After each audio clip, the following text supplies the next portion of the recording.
আসসালামু আলাইকুম, স্বাগত জানাচ্ছি চ্যানেল আই সংবাদে। এখনকার সংবাদ আয়োজন নিয়ে আপনাদের সাথে আছি মেহরুন্নেসা তাহমিনা। বিস্তারিত সংবাদের শুরুতে জানিয়ে দিচ্ছি ফ্রেশ আটা ময়দা সুজি সংবাদ শিরোনামগুলো। গণ অভ্যুত্থানের বর্ষপূর্তির দিনে জুলাই ঘোষণাপত্র দিচ্ছে অন্তর্বর্তী সরকার। মানিক মিয়া এভিনিউয়ে বিকেল ৫টায় পাঠ করবেন প্রধান উপদেষ্টা।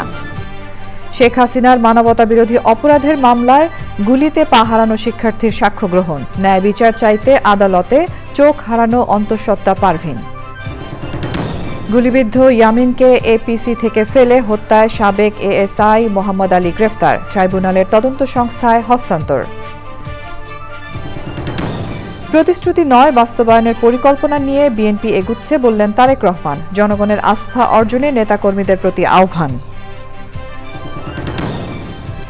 রাজশাহীতে প্রকৃতি ও জীবন ক্লাবের বৃক্ষরোপণ। পরিবেশ সুরক্ষায় সবুজায়ন অভিযান আরও বেগবান হবে প্রত্যাশা। এবং টি-20 এশিয়া কাপকে সামনে রেখে প্রাথমিক দল ঘোষণা করেছে বিসিবি। স্কোয়াডে ফিরেছেন সৌম্য ও নাজমুল শান্তর মতো অভিজ্ঞরা।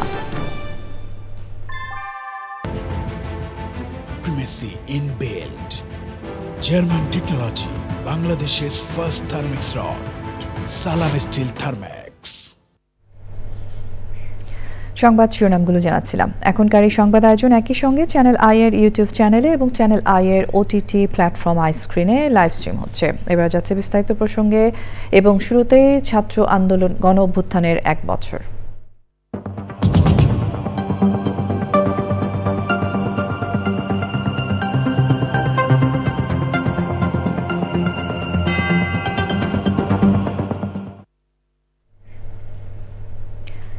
জুলাই আগস্ট গণ অভ্যুত্থানের ঠিক 1 বছরের মাথায় জুলাই ঘোষণাপত্র দিচ্ছে অন্তর্বর্তী সরকার। 5ই আগস্ট রাজধানীর মানিক মিয়া এভিনিউয়ে বিকেল 5টায় জুলাই ঘোষণাপত্র পাঠ করবেন প্রধান উপদেষ্টা ডক্টর মোহাম্মদ ইউনূস। ঘোষণাপত্রে কি থাকছে তা পুরোপুরি না বলতে পারলেও বিভিন্ন রাজনৈতিক দলের নেতারা বলেছেন, রাজনৈতিক অস্থিরতা সৃষ্টি করে ঘোষণাপত্রে এমন কিছু থাকবে না। তাফহিমুল ইসলামের রিপোর্টে বিস্তারিত। 24শে জুলাই গণ অভ্যুত্থানের পর থেকেই রাজনৈতিক অঙ্গনে অন্যতম আলোচিত বিষয় জুলাই ঘোষণাপত্র। অভ্যুত্থানকে কেন্দ্র করে ঘোষণাপত্র প্রকাশের কথা বলে বৈষম্যবিরোধী ছাত্র আন্দোলন ও জাতীয় নাগরিক কমিটি। গত বছর 29শে ডিসেম্বর জুলাই ঘোষণাপত্র প্রকাশের বিষয়টি আনুষ্ঠানিকভাবে সামনে আনেন জুলাইয়ের নেতৃত্ব দেওয়া ছাত্র সংগঠকরা। প্রথমে সরকার এর সাথে যুক্ত না হলেও পরে সরকারের পক্ষ থেকে ঘোষণাপত্র তৈরির উদ্যোগের কথা বলা হয়। অভ্যুত্থানের বর্ষপূর্তিতে জুলাই ঘোষণাপত্র দিচ্ছে অন্তর্বর্তী সরকার। এর সাথে জুলাই গণ অভ্যুত্থানকে রাষ্ট্রীয় ও সাংবিধানিকভাবে স্বীকৃতি দেওয়া হবে বলে জানানো হয়। মুক্তিযুদ্ধ সহ বিভিন্ন ঐতিহাসিক ও গণতান্ত্রিক সংগ্রাম থেকে শুরু করে জুলাই অভ্যুত্থানের প্রেক্ষাপট বর্ণনা করা হবে জুলাই ঘোষণাপত্রে। যে বাংলাদেশে স্বৈরতন্ত্র প্রতিষ্ঠা করে রাষ্ট্র পরিচালনা করতে চেয়েছে সেটার বর্ণনা, অপশাসন এবং দুর্নীতির বিভিন্ন রকমের অনাচারের মধ্য দিয়ে যে রাষ্ট্রকে তারা পরিচালিত করতে চেয়েছে এবং একটি বিদেশি প্রভুর ইশারা ইঙ্গিতে এই রাষ্ট্র পরিচালিত হয়েছে, সেই কথাগুলো বিবৃত আছে। রাষ্ট্র প্রতিষ্ঠার জন্য যে সমস্ত সংস্কারের আকাঙ্ক্ষা, সেই আকাঙ্ক্ষাগুলো বিবৃত হয়েছে এবং সেই অভিপ্রায় ব্যক্ত করার মধ্য দিয়ে সেই ঘোষণাপত্রের সমাপ্তি করা হলো। ঘোষণাপত্রে বিতর্কিত কিছু থাকবে না বলে মনে করে রাজনৈতিক দলগুলো। এই সরকার তো হচ্ছে জুলাইয়ের প্রোডাক্ট এবং জুলাই চেতনাকে ধারণ করেই এই সরকার পরিচালিত হচ্ছে এখন পর্যন্ত। সুতরাং এমন কিছু ঘোষণাপত্র আসবে না বলে আমরা আশা করি, যেটি জুলাই চেতনাকে কিছুটা ম্লান করবে এবং নতুন বাংলাদেশের যে আকাঙ্ক্ষা অথবা আমাদের যে দ্বিতীয় স্বাধীনতার কথা আমরা বলছি, এই স্পিরিটের সাথে বিপরীতে কোনো কিছু আসবে না, এটা আমরা আশা করি। এটা বাস্তবায়নের কোনো ইস্যু নেই। বাস্তবায়ন হবে সেটা হচ্ছে সনদ, ঘোষণার মধ্যে এটাকে শুধু বর্ণনা করা হবে। এবং আমি যতদূর জানি ওনারা এটাকে এমনভাবে প্রিপেয়ার করার চেষ্টা করছেন যাতে এটা থেকে কোনো বিতর্ক তৈরি না হয়।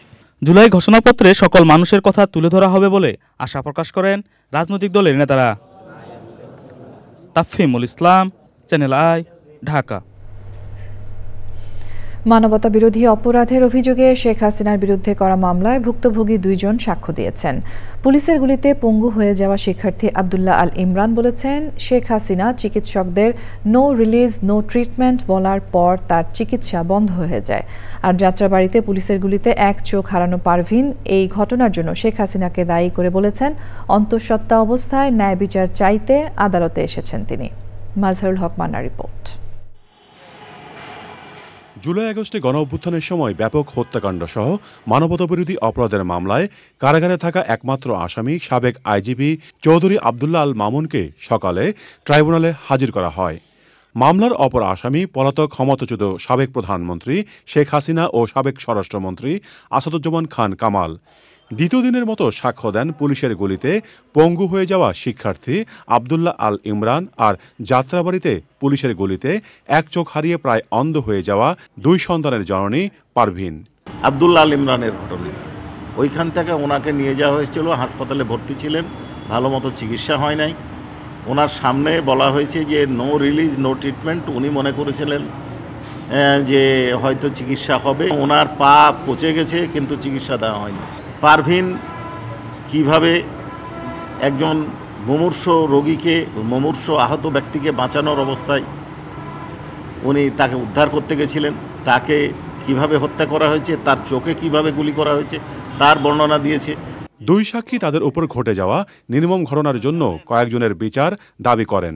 এই সাক্ষীরা তাদের সাক্ষ্যে ঘটনার জন্য কোনো স্থানের শেখ হাসিনা, আসাদুজ্জামান খান কামাল, চৌধুরী আব্দুল্লাহ আল মামুন, ওবায়দুল কাদের এবং শামীম ওসমানকে দায়ী করেছেন কেউ কেউ, আবার কেউ 2-1 জনকে বাদ দিয়েছেন। তো সকলেই 3 জনই শেখ হাসিনাকে দায়ী করেছেন। সাক্ষ্য গ্রহণ শেষে সাক্ষীদের জেরা করেছেন পলাতক আসামিপক্ষের স্টেট ডিফেন্স আইনজীবী।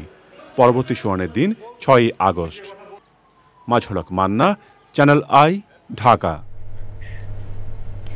ছাত্র জনতার অভ্যুত্থানের সময় সাভারে পুলিশের সাজোয়া যান এপিসি থেকে গুলিবিদ্ধ শিক্ষার্থী শাইখ আসহাবুল ইয়ামিনকে ফেলে হত্যা ঘটনায় সাবেক এএসআই মোহাম্মদ আলীকে গ্রেফতার করেছে পুলিশ। মোহাম্মদ আলীর বিরুদ্ধে আন্তর্জাতিক অপরাধ ট্রাইব্যুনালের গ্রেফতারি পরোয়ানা জারি ছিল।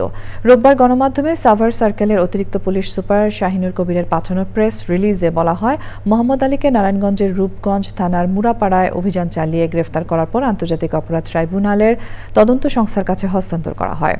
গত বছর 18 জুলাই সাভারে ছাত্র জনতার আন্দোলনে শাইখ আসহাবুল ইয়ামিনকে পুলিশের এপিসির উপর থেকে টেনে নিচে ফেলে দেওয়ার ভিডিও সামাজিক যোগাযোগ মাধ্যমে ছড়িয়ে পড়ে। ইয়ামিন এমআইএসটির কম্পিউটার বিজ্ঞান ও প্রকৌশল বিভাগের 4র্থ বর্ষের শিক্ষার্থী ছিলেন।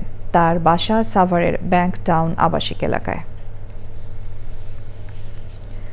বিএনপির ভারপ্রাপ্ত চেয়ারম্যান তারেক রহমান বলেছেন, দেশের মানুষ আর প্রতিশ্রুতি নয়, বাস্তবায়ন চায়। রাজধানীতে যুব সমাবেশে ভার্চুয়ালি যুক্ত হয়ে তিনি বলেন, সেই লক্ষ্যেই পরিকল্পনা সাজাচ্ছে বিএনপি। নেতাকর্মীদের উদ্দেশ্যে তিনি বলেন, প্রতিশ্রুতি বাস্তবায়নের জন্য জনরায়ের প্রয়োজন, আর সেজন্য জনগণের আস্থা অর্জন করতে হবে। রাহুল রায় রিপোর্ট। জুলাই গণ অভ্যুত্থানের বর্ষপূর্তিতে সমাবেশ, আলোচনা সভা সহ সব ধরনের কর্মসূচি পালন করছে বিএনপি ও এর অঙ্গ এবং সহযোগী সংগঠনগুলো। ছাত্রদলের সমাবেশের পরদিন রাজধানীতে যুব সমাবেশ করল যুবদল, যার প্রতিপাদ্য ছিল ফ্যাসিবাদ বিরোধী আন্দোলন ও আমার না বলা কথা। অনুষ্ঠানে নিজেদের না বলা কথা বলেন শহীদ পরিবারের সদস্যরা। দলের সিনিয়র নেতাদের সঙ্গে সমাবেশের লন্ডন থেকে ভার্চুয়ালি যুক্ত হন বিএনপির ভারপ্রাপ্ত চেয়ারম্যান তারেক রহমান। এই মুহূর্তে বাংলাদেশের মানুষ কথামালার রাজনীতি আর চাচ্ছে না। তারা একটি পরিবর্তন চাচ্ছে, প্রতিশ্রুতি চাচ্ছে না, বরং প্রতিশ্রুতির বাস্তবায়ন চাচ্ছে। জনগণ এখন সুস্থ পরিকল্পনা গ্রহণ এবং প্রতিশ্রুতির বাস্তবায়ন চায়, এবং জনগণের সেই প্রত্যাশা পূরণের লক্ষ্যে বিএনপি জনগণের জীবন মান উন্নয়নের সুনির্দিষ্টভাবে কতগুলো পরিকল্পনা গ্রহণ করছে। এই পরিকল্পনাগুলো বাস্তবায়নের জন্য কিন্তু প্রয়োজন আমাদের জনগণের সমর্থন। শুধু জনগণের সমর্থনই প্রয়োজন নয়, একই সাথে প্রয়োজন সমগ্র বাংলাদেশের জনগণের সহযোগিতা, প্রয়োজন বিএনপির প্রতি জনগণের রায়।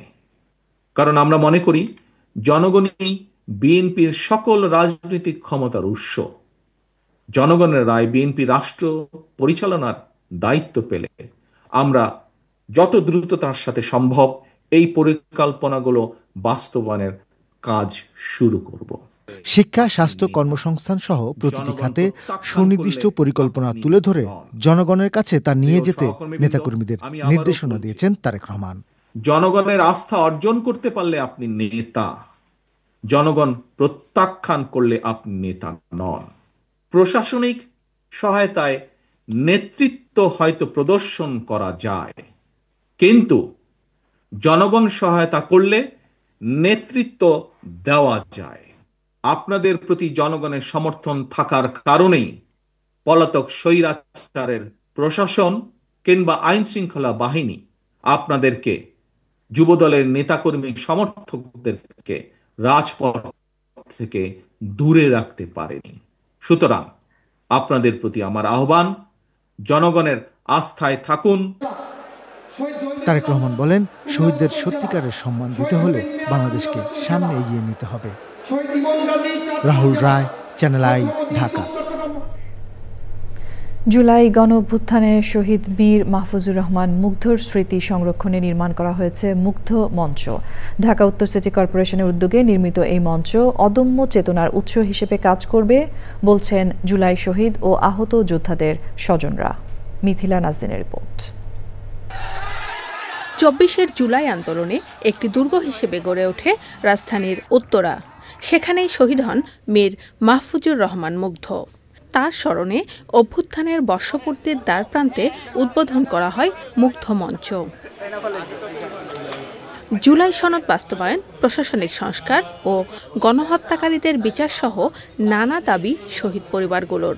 এখন পর্যন্ত আমাদের সন্তানের হত্যাকারীরা ঘুরে বেড়াচ্ছে, তারা এখনো মুক্ত, আর এদিকে আমরা সুখের কষ্টে বিধ্বস্ত। প্রত্যাশা পূরণে সদিচ্ছা তুলে ধরেন দায়িত্বশীলরা।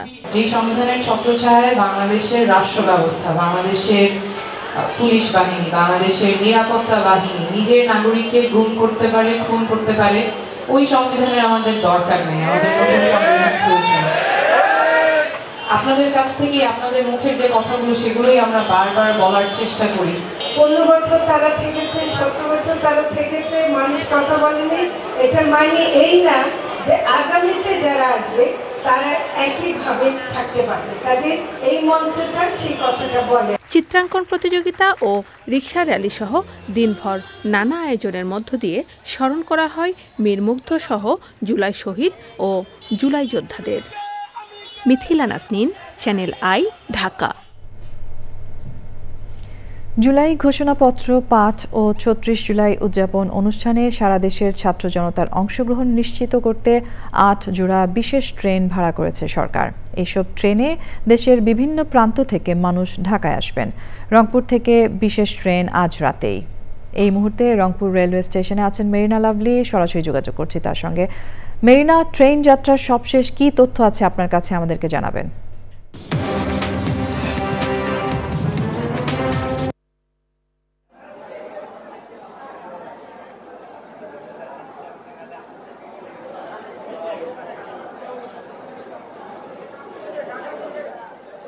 শুনতে পাচ্ছেন আমাকে?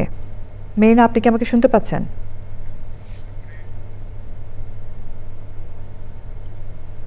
মেরিনা, ট্রেন যাত্রার সবশেষ কি তথ্য আপনার কাছে আছে, আমাদেরকে জানাবেন।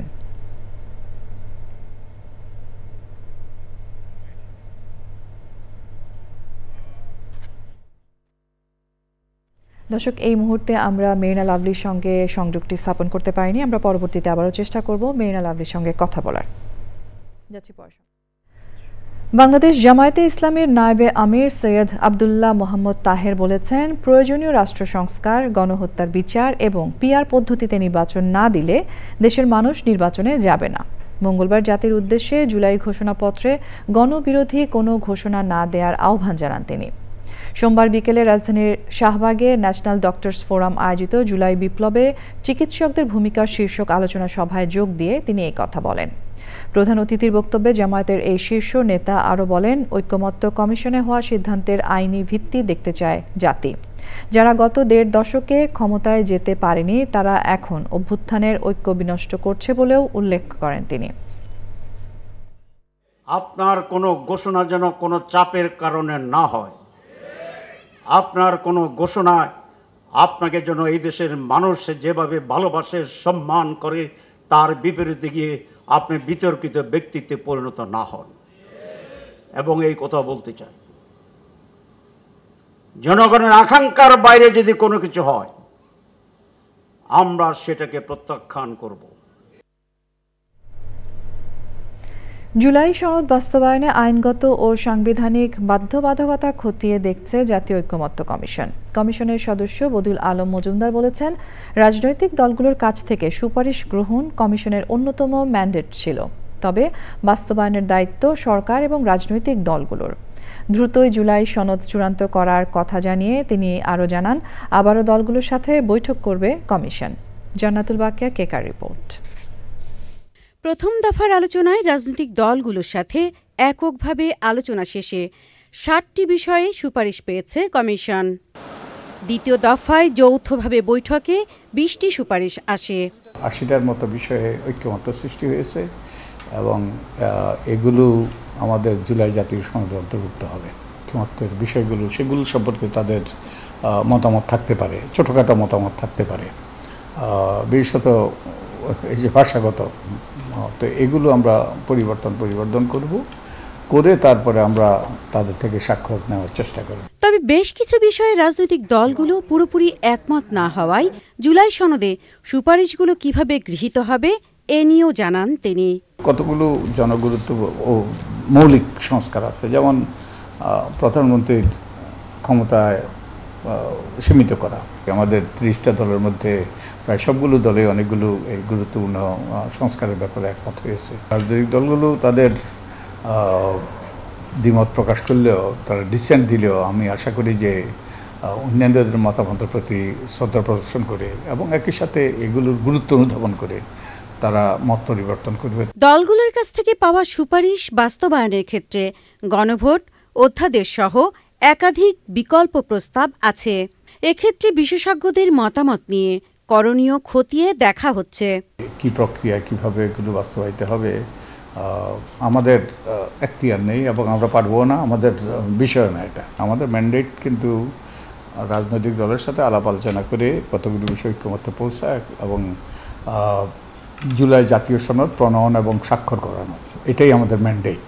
কিন্তু এখন এটা বাস্তবায়নের কিভাবে হবে, বাস্তবায়িত কিভাবে হবে এবং এটার আইনি এবং সাংবিধানিক বাধ্যবাধকতা কীভাবে সৃষ্টি করা হবে, এগুলো রাজনৈতিক দলের পক্ষ থেকে উত্থাপন করা হয়েছে। তো আমরা এগুলো নিয়ে, এই বিষয় নিয়ে আমরা যে বিশেষজ্ঞদের মতামত নেওয়ার চেষ্টা করছি। বিশেষজ্ঞ মতামত শেষে শীঘ্রই জুলাই সনদের চূড়ান্ত খসড়া রাজনৈতিক দলগুলোকে পাঠানো হবে। রাজনৈতিক দলগুলোর মতামতের ভিত্তিতেই চূড়ান্ত হবে জুলাই সনদ। জান্নাতুল বাকিয়া, কেকা, চ্যানেল আই, ঢাকা। জুলাই ঘোষণাপত্র ৫ ও ৩৬ জুলাই উদযাপন অনুষ্ঠানে সারা দেশের ছাত্র জনতার অংশগ্রহণ নিশ্চিত করতে ৮ জোড়া বিশেষ ট্রেন ভাড়া করেছে সরকার। এসব ট্রেনে দেশের বিভিন্ন প্রান্ত থেকে মানুষ ঢাকায় আসবেন। রংপুর থেকে বিশেষ ট্রেন আজ রাতেই।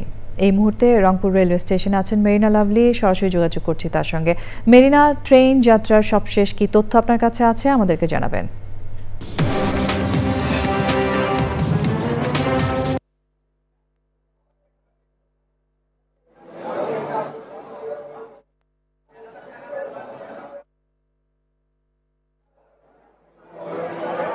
তাহমিনা, জুলাই অভ্যুত্থানের বর্ষপূর্তিতে জুলাই ঘোষণাপত্র যেটি ঢাকায় পাঠ করা হবে, সেই অনুষ্ঠানে অংশ নেওয়ার জন্য ইতিমধ্যেই এখানে যে বিশেষ ট্রেন অন্তর্বর্তীকালীন সরকারের পক্ষ থেকে দেওয়া হয়েছে, সেই ট্রেনে চেপে রংপুরে যারা জুলাই যোদ্ধা সহ সাধারণ মানুষের অনেকেই সেই জুলাই ঘোষণাপত্র পাঠ অনুষ্ঠানে যাওয়ার জন্য চেপে বসেছে। এবং আপনাকে বলি তাহমিনা যে এই ট্রেনটি রংপুর রেলওয়ে স্টেশনে 10:30 পরপরই চলে এসছে এবং তারপরেই আমরা যেটি দেখেছি যে যারা আগামীকালকের এই অনুষ্ঠানে যোগ দিতে যাচ্ছেন তারা এখানে চেপে বসছেন এবং এখানে মোট যে আসন যে বরাদ্দ দেওয়া হয়েছে সেটি হচ্ছে 638টি আসন। এখানে এসি, নন এসি, সাধারণ চেয়ার কোচ ছাড়াও আরও যদি যাত্রী সংখ্যা বেশি হয় সেটিরও ব্যবস্থা রাখা হয়েছে এবং মোট 14টি কোচ রয়েছে বলে জানিয়েছেন আমাদের রংপুর রেল সুপারিনটেন্ডেন্ট আব্দুল্লাল মামুন। এবং এখানে যে ট্রেনটি রয়েছে সেই ট্রেনে পর্যাপ্ত নিরাপত্তার ব্যবস্থাও রাখা হয়েছে। জিআরপি পুলিশ এখানে রয়েছেন, এছাড়াও গোয়েন্দা সংস্থার এখানে যারা কর্মরতরা রয়েছেন তারাও আছেন। তো এখানে কয়েকজনের সাথে কথা হয়েছে আমাদের যে আসলে তারা জুলাই যে গণ অভ্যুত্থানে অংশ নেওয়ার জন্য তারা যাচ্ছেন, তারা তাদের আকাঙ্ক্ষার কথা আমাদেরকে জানিয়েছেন। তো এই মুহূর্তে একজন নিজেকে বলেছেন যে জুলাই যোদ্ধা, তিনি যাচ্ছেন সেই জুলাই ঘোষণাপত্র পাঠ অনুষ্ঠানে। তো আপনার কাছে জানতে চাচ্ছি যে আপনারা আগামীকালকে যাচ্ছেন জুলাই ঘোষণাপত্র যদি পাঠ অনুষ্ঠান হবে, সেখানে আসলে আপনাদের প্রত্যাশা থাকে? ওখানে হচ্ছে আমাদের মূলত আমাদের যে 71-এর যারা যোদ্ধা আছে বা ওদের যেরকম সম্মান শ্রদ্ধা করা হয়, আমাদের 24-এর যোদ্ধাদের যাতে সেরকম সম্মান শ্রদ্ধা করা হয় এবং জনগণের স্বাধীনভাবে যাতে চলাফেরা করতে পারে, জনগণদের স্বাধীনতা সব মেনটেন, এবং মূলত যাওয়ার কারণে জুলাই 24-এ আর কি শ্রদ্ধা যারা আছে তাদেরকে দেখার জন্য।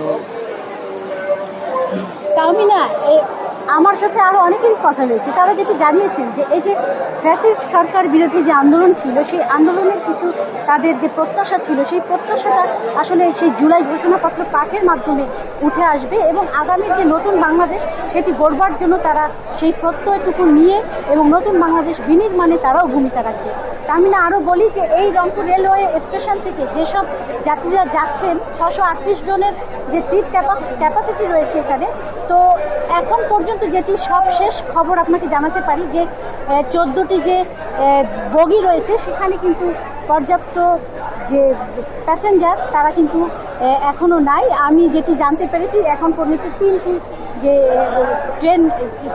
বগি রয়েছে সেটি ভর্তি হয়েছে, বাকিগুলো হয়তো বা 11টার পরপরই অর্থাৎ 11:30টায় যখন এই ট্রেন ছাড়বে তখন এই যাত্রীগুলো চেপে বসতে পারেন। এই এখন পর্যন্ত কিছু কিছু যাত্রীগুলো তারা এই রংপুর রেলওয়ে স্টেশনে আসছে। এই রংপুর রেলওয়ে স্টেশন থেকে যে জুলাই গণ অভ্যুত্থানের যে ঘোষণাপত্র পাঠ করা হবে আগামীকাল ঢাকায়, সেই জুলাই ঘোষণাপত্র পাঠ অনুষ্ঠানে অংশ নেওয়ার জন্য যারা যাচ্ছেন তাদেরকে নিয়ে এই ছিল সবশেষ খবর। মেরিনা, আপনাকে ধন্যবাদ। সাবেক সেনাপ্রধান অবসরপ্রাপ্ত lieutenant general M Harunur Rashid বীর প্রতীককে চট্টগ্রামের হাটহাজারীর কাটিরহাটে সামরিক মর্যাদায় দাফন করা হয়েছে। এর আগে চট্টগ্রাম সেনানিবাসে তাকে গার্ড অফ অনার দেয়া হয়। সেখানে তার প্রথম জানাজা এবং পরে ধলই গ্রামের হাদুরখিল মাদ্রাসা ময়দানে দ্বিতীয় জানাজা অনুষ্ঠিত হয়। তার মৃত্যুতে শোক জানিয়েছে বাংলাদেশ সেনাবাহিনী। চট্টগ্রাম ব্যুরো প্রধান চৌধুরী ফরিদের তথ্য ভিডিওচিত্রে সুব্রত গাইনের রিপোর্ট। চট্টগ্রামে একটি মামলার হাজিরা দিতে গিয়ে হৃদরোগে আক্রান্ত হয়ে মারা গেছেন বীর মুক্তিযোদ্ধা ও সাবেক সেনাপ্রধান অবসরপ্রাপ্ত lieutenant general M Harunur Rashid. Chattogram ক্লাবের গেস্ট হাউস কমপ্লেক্সের 3য় তলার 308 নং কক্ষ থেকে তার মরদেহ উদ্ধার করে আইনশৃঙ্খলা রক্ষাকারী বাহিনী। সাবেক এই সেনাপ্রধানের নিকটাত্মীয়রা জানান, তিনি ডেস্টিনি গ্রুপের প্রেসিডেন্ট হিসেবে একটি মামলার হাজিরা দিতে চট্টগ্রামে এসেছিলেন। রোববার বিকেলে তিনি চিটাগাং ক্লাবে আসেন। পরে রাতে একজন নিকটাত্মীয়র বাসায় রাতের খাবার শেষে গেস্ট হাউসে ফিরে আসেন। সকাল থেকে আমরা যে কোর্টে যাব ফোন দিচ্ছি আমি 9টার থেকে, ধরতেছে না। 10টার থেকে 11টা যখন আমরা কোর্টে গেলাম ওনার কোনো খবর নাই, তখন ওনার ড্রাইভাররা জিজ্ঞেস করলাম, ড্রাইভারকে স্যার আমরা তো ফোন দিচ্ছি, উনি খোলে না। অস্বাভাবিক আমি কোথাও দেখি নাই, আমার মনে হয় যে এটা সাইলেন্ট হার্ট ডিজিজ ছিল, ওখান থেকে স্ট্রোক করছে, আমার যেটা ধারণা। সকালে তার সাড়া না পেয়ে গেস্ট হাউসের কর্মকর্তারা আইনশৃঙ্খলা রক্ষাকারী বাহিনীকে খবর দিলে তারা দরজা ভেঙে সাবেক এই সেনাপ্রধানের মরদেহ উদ্ধার করে। পরে চট্টগ্রামের সম্মিলিত সামরিক হাসপাতালের চিকিৎসকদের একটি দল চট্টগ্রাম ক্লাবে এসে পরীক্ষা নিরীক্ষার পর তাকে মৃত ঘোষণা করেন। উনি ওনার চোখের সন্ধানীকেই চোখ ডোনেট করে গেছেন, তারা এসে সম্ভবত চোখ করবেন, নেওয়ার পরে রাত্রেবেলা ওনারা বডি হ্যান্ড ওভার করেন, তখন গ্রামের বাড়িতে দাফনের জন্য নিয়ে যাওয়া হবে। উনি তো রুমে মারা গেছেন না, উনি মনে করতে পারছেন ডেফিনেটলি এটা স্ট্রোক, আর তো কিছু না। মুক্তিযুদ্ধে গুরুত্বপূর্ণ ভূমিকা রাখায় বীর প্রতীক উপাধিতে ভূষিত হন তিনি। 2000 থেকে 2002 পর্যন্ত সেনাপ্রধান এবং পরে রাষ্ট্রদূতের দায়িত্ব পালন করেছেন। তার মৃত্যুতে শোক জানিয়েছে বাংলাদেশ সেনাবাহিনী। Subrata Gain, channel I. ক্রমবর্ধমান উষ্ণতা সহনীয় মাত্রায় রাখতে সবুজ বেষ্টনী গড়ার অংশ হিসেবে রাজশাহীতে বৃক্ষরোপণ ও বিতরণ করেছে প্রকৃতি ও জীবন ক্লাব। প্রতিষ্ঠিত মোবাইল অপারেটর বাংলালিংকের সহযোগিতায় কর্মসূচিকে ঘিরে ধরিত্রী রক্ষার দায়বোধ থেকে হাজার প্রাণের মিলন মেলায় পরিণত হয় রাজশাহী কোচ একাডেমি ও প্রত্যাশা আইডিয়াল একাডেমি সহ বিভিন্ন শিক্ষা প্রতিষ্ঠান। সবার স্বতঃস্ফূর্ত অংশগ্রহণে পরিবেশ সুরক্ষায় সবুজায়ন অভিযান আরও বেগবান হবে প্রত্যাশা সংশ্লিষ্টদের। আবু সালেহ মোহাম্মদ ফাত্তার তথ্য, ভিডিওচিত্রে আফরোজা হাসির রিপোর্ট। জলবায়ুর বিরূপ প্রভাব মোকাবেলায় সবুজে সাজাই বাংলাদেশ স্লোগানকে ধারণ করে দেশব্যাপী ব্যাপক হারে বৃক্ষরোপণ করছে প্রকৃতি ও জীবন ক্লাব। এরই অংশ হিসেবে বাংলালিংকের সহযোগিতায় রাজশাহী সবুজায়ন অভিযান। সবুজে সাজাই বাংলাদেশ এই প্রতিপাদ্যে রাজশাহী জেলায় বৃক্ষরোপণ কর্মসূচি পালন করেছে প্রকৃতি জীবন ক্লাব। এই যে রাজশাহী আমের জন্য কিন্তু একটা বিখ্যাত জেলা, সবাই কিন্তু আমরা রাজশাহীর আম নিয়ে সবসময় কথা বলি। এখানে কিন্তু যেমন আমের মহত্ব আছে, এখানে কিন্তু অন্যান্য গাছও লাগাতে হবে। 15,000 কিলোমিটার যদি একটি গাড়ি চলে, সেখান থেকে যে ধরনের কার্বন নিঃসরণ হয়, একটি পূর্ণবয়স্ক গাছ সেটা কিন্তু শুষে নিতে পারে। এই যে কার্বন শুষে নেওয়ার ব্যাপারটা, শুধু যে গাছ আমাদের অক্সিজেন দিচ্ছে তাই নয়, কিন্তু বায়ু থেকে এই দূষিত পদার্থও কিন্তু সে শুষে নিচ্ছে। আসুন এই বর্ষায় আমরা বাংলাদেশটাকে সবুজে ছেয়ে ফেলি এবং বৃক্ষের আচ্ছাদনে ঢেকে দেই এই ধরিত্রী। জীববৈচিত্র্য ও পরিবেশ সংরক্ষণে ভবিষ্যৎ নাগরিকদের যুক্ত করার প্রত্যয়ে শিক্ষার্থীদের মাঝে গাছের চারা বিতরণ করা হয়। গাছ লাগালে ছায়া পাওয়া যায়, অক্সিজেন পাওয়া যায়। গাছের কারণে আমরা হার্মফুল বা ক্ষতিকর কার্বন ডাই অক্সাইড থেকে মুক্তি পাই। বাংলাদেশের পক্ষ থেকে আমরা অত্যন্ত আনন্দের সাথে এই কার্যক্রমে যুক্ত থেকেছি এবং মাসব্যাপী এই বৃক্ষরোপণ কর্মসূচি সাকসেসফুল করার জন্য ধন্যবাদ জানাচ্ছি প্রকৃতি ও জীবন ফাউন্ডেশনকে। এমন উদ্যোগ পরিবেশের টেকসই উন্নয়নে সহায়ক হবে প্রত্যাশা বিশিষ্টজনদের। যদি একটা করে গাছ লাগানো হয় তাহলে অবশ্যই আমাদের বাংলাদেশের প্রাকৃতিক সৌন্দর্য বর্ধন হবে। এই গাছ রোপণ করলেই আমাদের প্রাকৃতিক ভারসাম্যটা ফিরে আসবে। ধরিত্রী রক্ষার দায়বোধ থেকে বৃক্ষরোপণ কর্মসূচি অব্যাহত রাখবে প্রকৃতি ও জীবন ক্লাব। এই বৃক্ষরোপণের মধ্য দিয়ে রাজশাহীতে সবুজে ভরে উঠবে এবং আমরা আমাদের যে প্রতিপাদ্য সবুজে সাজাই দেশ, এটি সার্থক হবে। ইট পাথরের অট্টালিকায় এই পৃথিবী ঘেরা, ভেবে দেখুন এরই মাঝে বৃক্ষ সবার সেরা। শুধু গাছ রোপণই নয়, বরেন্দ্র অঞ্চলের ভূপ্রকৃতির উন্নয়নে এর পরিচর্যায় সবাইকে এগিয়ে আসার আহ্বান পরিবেশবাদীদের। আফরোজা হাসি, চ্যানেল আই। যাচ্ছি পরের সংবাদে। ঢাকার সরকারি 7 কলেজকে সায়েন্স, আর্টস ও হিউম্যানিটিজ, বিজনেস এবং ল অ্যান্ড জাস্টিসের 4টি ভাগে বিভক্ত করে পাঠদান ও গবেষণা কার্যক্রম পরিচালিত হবে বলে জানিয়েছেন শিক্ষা মন্ত্রণালয়ের ভারপ্রাপ্ত সচিব মুজিবুর রহমান। সকালে সচিবালয়ে এক সংবাদ সম্মেলনে শিক্ষা মন্ত্রণালয়ের ভারপ্রাপ্ত সচিব মুজিবুর রহমান বলেন, বদরুন্নেসা ইডেন ও ঢাকা কলেজকে স্কুল অফ সায়েন্স, বাংলা কলেজকে school of arts and humanities, Titumir কলেজকে স্কুল অফ বিজনেস স্টাডিজ এবং কবি নজরুল ও শহীদ সোহরাওয়ার্দী কলেজকে স্কুল অফ ল অ্যান্ড জাস্টিসে পরিণত করা হচ্ছে। একজন উপাচার্য ও একজন প্রক্টর সহ 7 কলেজে 14 জন ডেপুটি প্রক্টর থাকবেন বলে জানান শিক্ষা সচিব। বিশ্ববিদ্যালয়ের শিক্ষা ব্যবস্থা হবে ইন্টারডিসিপ্লিনারি ও হাইব্রিড ধরনের, যেখানে 40% অনলাইন, 60% অফলাইন ক্লাস অনুষ্ঠিত হবে। সকল ধরনের পরীক্ষা সমূহ সশরীরে অনুষ্ঠিত হবে। ইন্টারডিসিপ্লিনারি বিশ্ববিদ্যালয়ের সকল শিক্ষার্থী প্রথম 4টি সেমিস্টারে নন মেজর কোর্স অধ্যয়ন করবে, পরবর্তী 4 সেমিস্টারে ডিসিপ্লিন অনুযায়ী মেজর কোর্স অধ্যয়ন করবে। এবারে রয়েছে নিটুল টাটা আন্তর্জাতিক সংবাদ।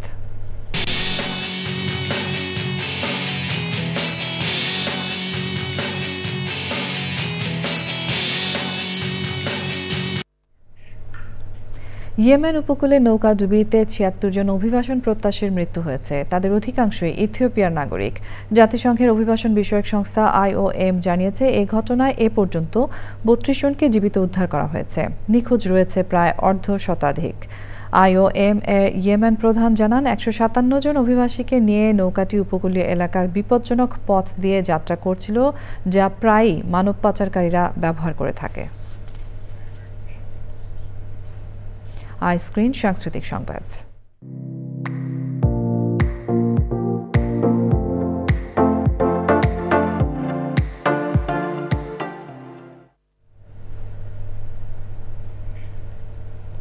জুলাই গণ অভ্যুত্থানের শহীদ ও আহতদের প্রতি শ্রদ্ধা জানিয়ে জাতীয় কবিতা পরিষদের কবিতা ও কথা শীর্ষক অনুষ্ঠান হয়েছে।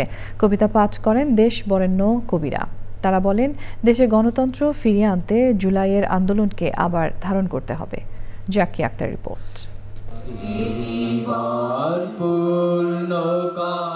2024-এর গণ অভ্যুত্থান স্মরণে জাতীয় কবিতা পরিষদ এবং বাংলাদেশ জাতীয় জাদুঘরের যৌথ উদ্যোগে জুলাই গণ অভ্যুত্থান কবিতা ও কথা শীর্ষক অনুষ্ঠান।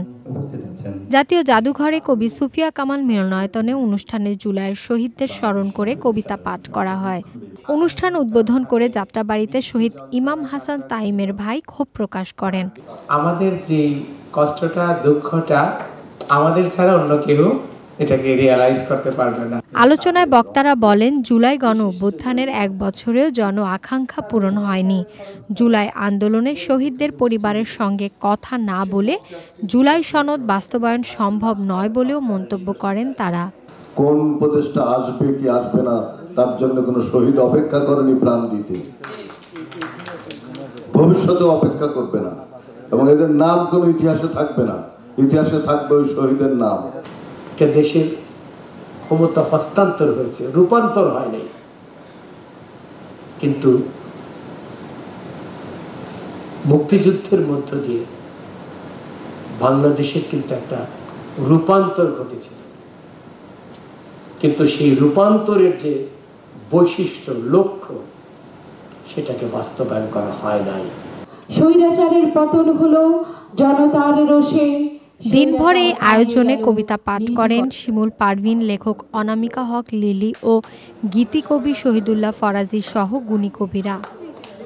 Zakia Akter, channel I, Dhaka. Dhaka bank PLC বাণিজ্য সংবাদ।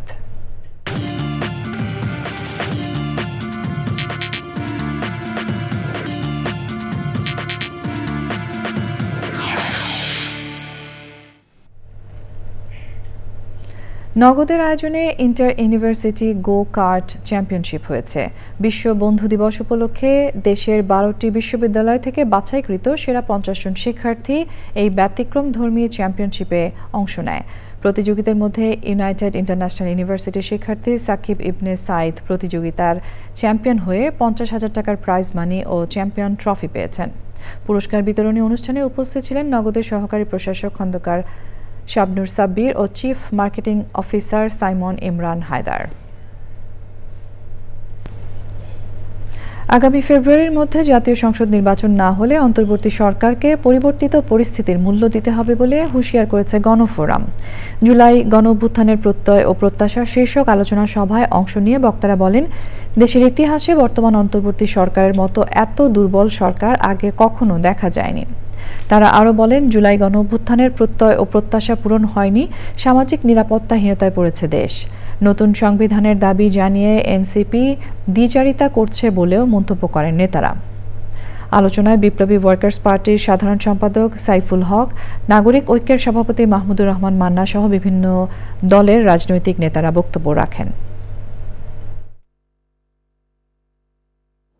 বর্তমান অন্তর্বর্তীকালীন সরকার গত 1 বছরে যে কর্মকাণ্ড করে গেছে, তাদের সফলতার চেয়ে ব্যর্থতার পাল্লা ভারী হয়েছে। সুতরাং এটা আমরা কখনো মেনে নিতে পারবো না। সুতরাং আর কোনো অতিরিক্ত সময় আপনাকে আমরা দিতে চাই না। ফেব্রুয়ারির মধ্যে যদি নির্বাচন অনুষ্ঠিত না হয়, তাহলে আপনার বিদায় হবে, সেটা অত্যন্ত লজ্জাস্কর। শেষ হলো 2 দিনের Chattogram university alumni association US সম্মেলন। যুক্তরাষ্ট্রের বোস্টনে সম্মেলনের দ্বিতীয় দিনে অনুষ্ঠানের উদ্বোধন করেন চট্টগ্রাম ইউনিভার্সিটি অ্যালামনাই অ্যাসোসিয়েশন ইউএসের সভাপতি রায়হানুল ইসলাম চৌধুরী। এ সময় প্রাক্তন শিক্ষার্থীরা বিশ্ববিদ্যালয়ের ফেলে আসা দিনগুলো নিয়ে স্মৃতিচারণ করেন। পরে খ্যাতিমান শিল্পী সামিনা চৌধুরী, রেজওয়ানা চৌধুরী বন্যা, ডক্টর লীনা তাপসী, নকিব খান ও কিশোর দাস সহ গুণী শিল্পীরা সঙ্গীত পরিবেশন করেন। উপস্থিত ছিলেন আহ্বায়ক মোহাম্মদ জানে আলম, সদস্য সচিব টিপু চৌধুরী, প্রফেসর খন্দকার করিম DBA সহ অন্যরা। সাতক্ষীরায় মরিচচাপ নদীর ওপর নির্মিত 7টি ব্রিজ ভেঙে পড়েছে। ঝুঁকিতে রয়েছে আরও 2টি ব্রিজ। স্থানীয়রা ভাঙা ব্রিজের উপর কাঠ বাঁশের সাঁকো তৈরি করে হেঁটে ও মোটরসাইকেলে করে চলাচল করছেন। তবে পণ্যবাহী যানবাহন চলাচলে 10 থেকে 15 কিলোমিটার অতিরিক্ত পথ পাড়ি দিতে হচ্ছে। জুলাই গণঅভ্যুত্থানের বর্ষপূর্তি উপলক্ষে রাজধানীর সেগুনবাগিচায় ঢাকা রিপোর্টার্স ইউনিটির শফিকুল কবির মিলনায়তনে বাংলাদেশ মুক্তিযোদ্ধা সংসদের আলোচনা সভা অনুষ্ঠিত হয়েছে। প্রধান অতিথি ছিলেন বীর মুক্তিযোদ্ধা জনাব ফারুকী আজম বীর প্রতীক। তিনি বলেন, বিগত সরকারের সময় অনেকে ভুয়া মুক্তিযোদ্ধার সনদ গ্রহণ করে নানা সুবিধা নিয়েছে। বিশেষ করে আদালতের মাধ্যমে মুক্তিযুদ্ধ করেননি এমন অনেককে সনদ দেওয়া হয়েছে। এছাড়াও সভায় বিএনপি চেয়ারপারসনের উপদেষ্টা আব্দুস সালাম বলেন, রাজনৈতিক কারণে মুক্তিযোদ্ধাদের মধ্যে বিভাজন করা যাবে না। ঢাকা 2 আসনের কামরাঙ্গীর চর, কেরানীগঞ্জ ও সাভারের সীমানা পুনর্নির্ধারণের দাবিতে মানববন্ধন করেছে কামরাঙ্গীর চরের 55, 56 ও 57 নম্বর ওয়ার্ডের সর্বস্তরের মানুষ। স্থানীয়রা জানান, কামরাঙ্গীর চর ঢাকা 2 আসনের মধ্যে থাকায় কাঙ্ক্ষিত উন্নয়ন ও অগ্রগতি পেয়েছে। নির্বাচন কমিশনের নতুন সিদ্ধান্তে 55 নম্বর ওয়ার্ড যুক্ত করা হয়েছে ঢাকা 10 আসনে এবং 55 ও 56 নম্বর ওয়ার্ড যুক্ত হয়েছে ঢাকা 7 আসনে। চট্টগ্রামে মহানগর উত্তর ছাত্র শিবিরের উদ্যোগে জুলাই শহীদ স্মৃতি ফুটবল টুর্নামেন্টের ফাইনাল ও পুরস্কার বিতরণ হয়েছে। খেলায় আলিয়া মাদ্রাসা একাদশকে 2-1 গোলে হারিয়েছে চকবাজার থানা একাদশ। জেলা স্টেডিয়ামে আয়োজিত ফাইনাল খেলায় প্রধান অতিথি ছিলেন চট্টগ্রাম মহানগর জামায়াতে ইসলামের সেক্রেটারি অধ্যক্ষ নুরুল আমিন, কেন্দ্রীয় ছাত্র শিবিরের সমাজ সেবা সম্পাদক আব্দুল মুহাইমিন, চট্টগ্রাম মহানগর উত্তরের সেক্রেটারি মুমিনুল হক সহ অন্যরা। অতিথিরা বিজয়ী দলের মাঝে পুরস্কার তুলে দেন। সংবাদের শেষ ভাগে ফ্রেশ আটা ময়দা সুজি সংবাদ শিরোনামগুলো জানিয়ে দিচ্ছে আরও একবার।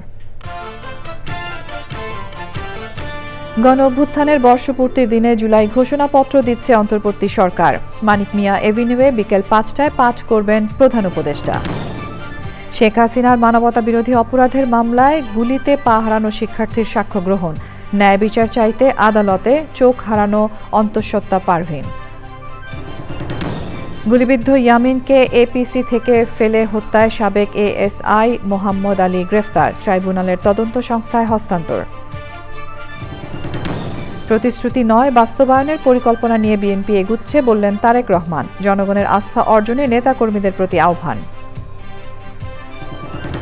রাজশাহীতে প্রকৃত জীবন ক্লাবের বৃক্ষরোপণ, পরিবেশ সুরক্ষায় সবুজায়ন অভিযান আরও বেগবান হবে প্রত্যাশা।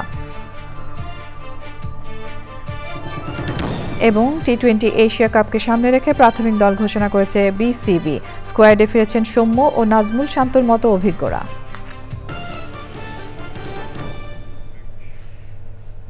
এরই সঙ্গে শেষ করছি আমাদের এখনকার সংবাদ আয়োজন। ধন্যবাদ এতক্ষণ সঙ্গে থাকার জন্য।